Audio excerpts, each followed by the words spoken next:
Hello, BookTube. I want to try again a thing that I did recently where I report back on some of the books that I get here in the mail on this channel. I get a ton of books every day in the mail and a ton of books every week. And I share a lot of them with you on camera. We open them and we talk about them. And I love reading your reactions in the comments field of which ones seemed more interesting than others and which ones remind you of other books, for instance. But I don't often report back on those books, partly because I just still reflexively think that my duty to report back lies elsewhere, lies in the reviewing world, in the written reviewing world, where I come from. And that somehow or other it's not the same, even though I've heard from authors whose books I praised on this channel that it very much is the same to them. They love it. And in a way that makes sense, because I'm actually directly connecting with a lot of you as opposed to casting a review out onto the waters and hoping that it reaches an audience. I don't have as much of a problem with that as a lot of reviewers that I know. I have a locked-in audience. They're small, but they're mighty vocal. So they're just a cadre of blue-haired old Boston Brahmin biddy beans who follow everything I do everywhere and love it all. I'm a delightful young man, according to them. But I thought I would hold up 3 books for you today that are recent reads. And that are all recommends. I mean, we're coming up on a holiday season. We're coming up on gift-giving time of year, regardless of why you do it. It's a nice time of year when everyone is thinking about giving gifts to other people. Everyone ought to think that way all the time. And all 3 of these are recommendations, and they are surprises to me. They are ascending surprises, ascending levels of surprise intensity. The first one is the biggest one. It's huge. We've seen it on this channel before. And it's, I was expecting to like it, but I was expecting that it would not be speaking to me. I was expecting that it was aimed at a different audience, one that I am certainly not anymore. And I was wrong. That was the pleasant surprise about this book right here, The Classical Music Lover's Companion to Orchestral Music, by Robert Phillip, who was a lecturer for a long time. This is a huge book from Yale. This is, it comes out in December. The hardcover will probably be around $50. And I had originally thought, well, this is worthy, certainly. Because in this book, the author goes just straight through classical music. Bach, Beethoven, Berlioz, Dvorak, Rachmaninoff, the whole, you know, the usual suspects. He goes through them, gives you a brief, you know, summary of their biography, and then walks you through the mechanics, the nature, and the acoustics, the soundscape of some of their signature works. He leaves out a lot of composers, and he knows that perfectly well, and he leaves out a lot of works, and he knows that perfectly well. He's not, and he also eschews completely technical terminology. This isn't meant to be comprehensive. And I originally thought when I saw that about it, that it probably meant to be pedagogical, that it probably meant to teach students. There was probably a written version of the lectures that he's given over time, and you know, I'm not meaning to cop any kind of superiority here, but I have been reading about and studying and listening to classical music for a very, very, very long time. So I figured this won't be aimed at me.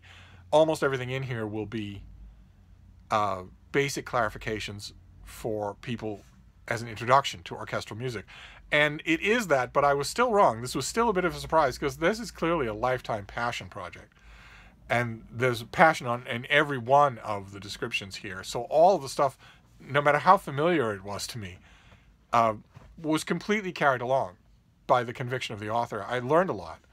And I also felt a renewed sense of enthusiasm. And this was from me, whose enthusiasm has never flagged for orchestral music. So I can just imagine what a book like this would mean to somebody new to classical music. I can just imagine the huge gust of energy and encouragement it would be. It reminded me in a lot of ways, this book actually reminded me in a lot of ways of that book that we've talked about on this channel, 1,000 Books to Read Before You Die. It reminded me a lot of ways of that, a book that has clearly been sitting on the author's mind for a long time. A big, fat volume designed to convey the author's passion. And That was not what I was expecting. I was expecting this to be largely lecture notes, and it isn't. Instead, it's a marvelous book, a marvelously personal book. So if you like classical music and you think you think like I did, that this is basically going to be, you know, a Wikipedia entry and it's not really for you, even though you can applaud its ultimate aim, give it a try. Whether at your bookstore or at the library, give it a try. I think you'll see what I mean. The tone, the tenor is completely different than that. Makes it worth keeping. Makes it a volume worth having. So that was the first book that I want to recommend to you. It was a bit of a surprise. I was expecting to like it, and I did. I wasn't expecting to like it quite as much as I did. The next one was an even bigger surprise. This is a book on a subject that I know.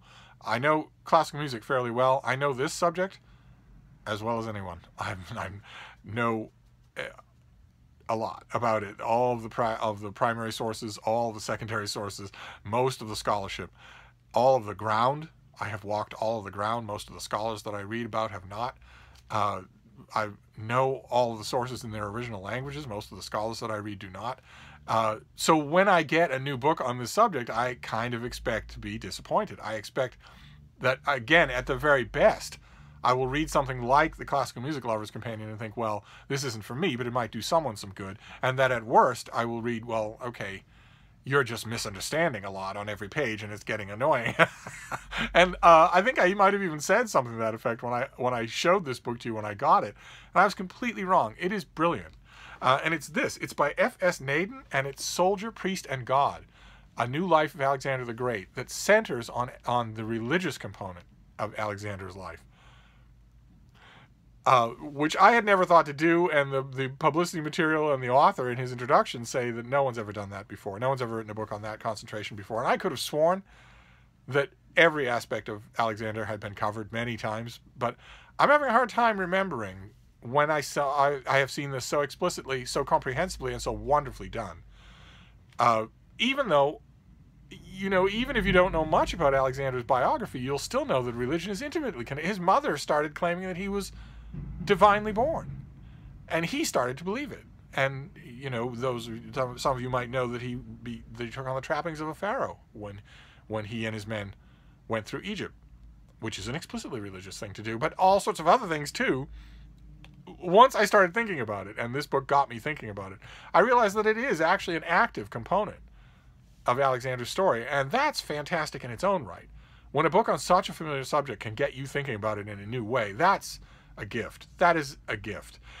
And that alone would make this book worth your time if you're interested in the ancient world or in Alexander the Great, but I wasn't expecting it to be so well done. It's so well written, elegant, and even playful, and decisive without being priggish, so that this author knows the primary sources extremely well. It doesn't take long to read all of what passes for primary sources on the life and times of Alexander the Great, but it takes a while and a bit of energetic thinking to get to know them well, to command them. And this author does. Oh my, boy, oh boy. And so on every page, in every chapter, there's something memorable, something that you underline in your text. I want to give you an example of just one. This is, of course, the subtitle here, A Life of Alexander the Great, is not wrong. This isn't just about religion. This is a biography of Alexander. And it covers all the dramatic events of his life. There weren't any other kind of event in his life. And this passage that I want to read you is on the eve of the Battle of Gaugamela, one of Alexander's greatest classic, innovative military triumphs against King Darius of Persia. And I want to read you this paragraph because it's a perfect example of the kind of sit you back and raise your eyebrows prose that that I encountered throughout this book. So a tired Persian army awaited the Macedonians, the forces under Alexander. Darius had expected a night attack, just as Parmenio proposed, so he had kept his men up all night. Like Alexander, he had prayed, but not to the goddess Panic. Instead, he invoked one or more Persian gods, notably Mithra, the god of duty and fidelity. He now deployed his troops in traditional fashion. His chariots and elephants occupied the cleared ground at the foot of a hill resembling a camel's hump. To the left of them he put Bessus, the Bactrian and Central Asian cavalry, and the cavalry from Elam. In the center, behind the chariots, he put Indian cavalry ahead of the Babylonians and their neighbors. On the right, he put Mazdai and the troops from the Caucasus and nearby Parthia and Media. He stationed his men ethnically, whereas the Macedonians stationed theirs functionally. To Darius, troops were subjects. To Alexander and Parmenio, they were instruments. A continent was fighting an army. And it goes throughout the book. Alexander's relationships with religion and the religions of the places that he invaded and conquered. The author's central thesis, stated at the beginning of the book, is that every time Alexander played nice with foreign gods, things went smoothly. And every time he didn't, things went poorly. And I thought sure that that was going to be too simple and also contradicted by the facts. And instead, I was just happily reading along. What a book this is. On Alexander the Great, of all things, there are 10 books on him every year at least. And most of them are derivative crapola. And this, I am not recommending this book by saying it's not derivative crapola. I'm saying it's superb. So if you have a liking for ancient history, classical times, Alexander the Great, you have to add this to your library, one way or another. Because it will make you reconsider. It will make you think on the subject. So a big surprise. And then the last of the 3 books that I want to recommend to you is the biggest surprise imaginable for this channel. If you think for a minute before I show you this.